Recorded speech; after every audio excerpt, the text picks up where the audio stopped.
Hello दोस्तों, नमस्कार, राधे राधे दोस्तों। हमारे इस भक्ति चैनल में आप सभी का स्वागत है। हम आप लोग को एक भगवान विष्णु की बहुत ही सुंदर कहानी सुनाने जा रहे हूँ।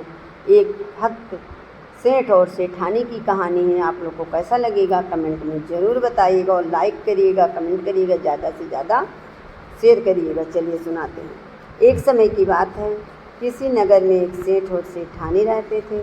उनके कोई संतान नहीं थी। भगवान की कृपा से उनके घर में धन धान्य की कोई कमी नहीं थी। सेठानी भगवान विष्णु की अटूट भक्त थी। रोज उनकी पूजा सेवा करती, उन्हें भोग लगाती, उसके बाद ही खुद भोजन करती थी। सेठ को सेठानी का दिन रात पूजा करना बिल्कुल पसंद नहीं था। सेठानी के पास बच्चे नहीं थे। बच्चा न होने से वह बहुत दुखी था। एक दिन सेठ ने नाराज होकर सेठानी को घर से निकाल दिया।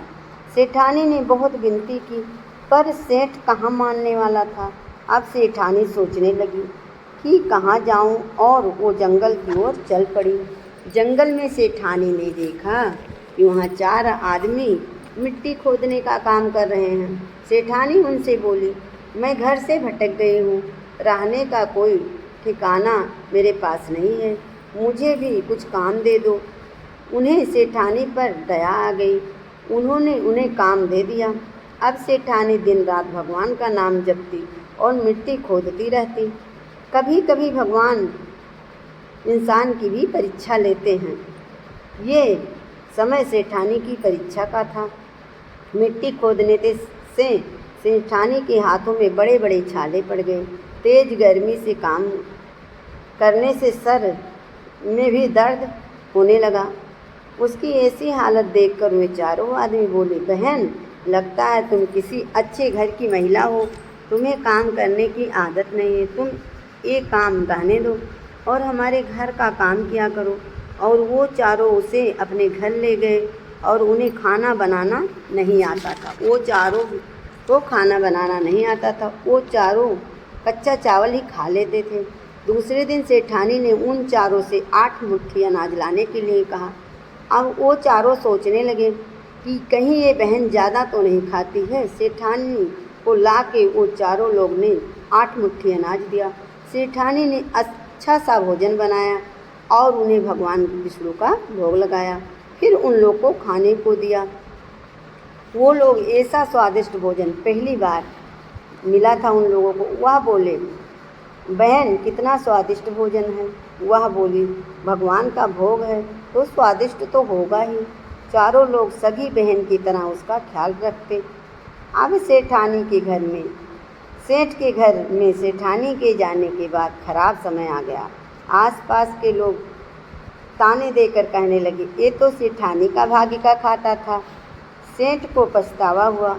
फिर वह एक दिन जंगल में जा पहुंचा, जहां वह चारों आदमी काम कर रहे थे। सेठ उन्हें देखकर बोला, भाई, मुझे कुछ काम दे दो। मिट्टी खोदने से सेठ काम दे दो। वो चारों सेठ को भी मिट्टी खोदने का काम दे दिए। सेठ के हाथों में मिट्टी खोदते खोदते छाले पड़ गए। सेठ की हालत देखकर उसे अपने घर ले गए। सेठानी घूंघट में थी तो सेठ को देख नहीं पाई। उसने सभी के लिए भोजन तैयार किया। सेठानी ने सबके लिए भोजन तैयार की। उसने रोज की भांति भगवान श्री हरि विष्णु को भोग लगाया। उसने चारों भाइयों को भोग लगाने के बाद भोजन परोस दिया और जैसे ही वह सेठ को भोजन परोसने लगी, भगवान श्री हरि विष्णु ने उनका हाथ पकड़ लिया। सेठानी हैरान हो गई। चारों बोले, बहन, भोजन क्यों नहीं परोस रही थी। वो बोली, मैं कुछ नहीं कर रही हूँ, मेरा हाथ तो भगवान श्री हरि विष्णु ने पकड़ रखा है। वे बोले, हमें भी भगवान विष्णु के दर्शन कराओ। उसके प्रार्थना पर भगवान श्री हरि विष्णु सबके सामने प्रकट हो गए। सभी ने दर्शन की। सेठानी तो सेठ और सेठानी ने एक दूसरे को देखा। सेठ ने अपने किए की भगवान विष्णु से क्षमा मांगी और सेठानी को अपने साथ चलने को कहा।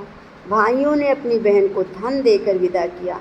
अब दोनों भगवान विष्णु की पूजा करने लगे और ऐसा करने से उनके घर में फिर से धन धान्य हो गया। कुछ समय बाद उन्हें पुत्र की प्राप्ति हुई। ऐसा करने से भगवान विष्णु मेरे ऐसे हैं जो उनकी पूजा करते हैं, भक्ति करते हैं, उन्हें सब कुछ प्राप्त होता है। बोलिए भगवान विष्णु की जय।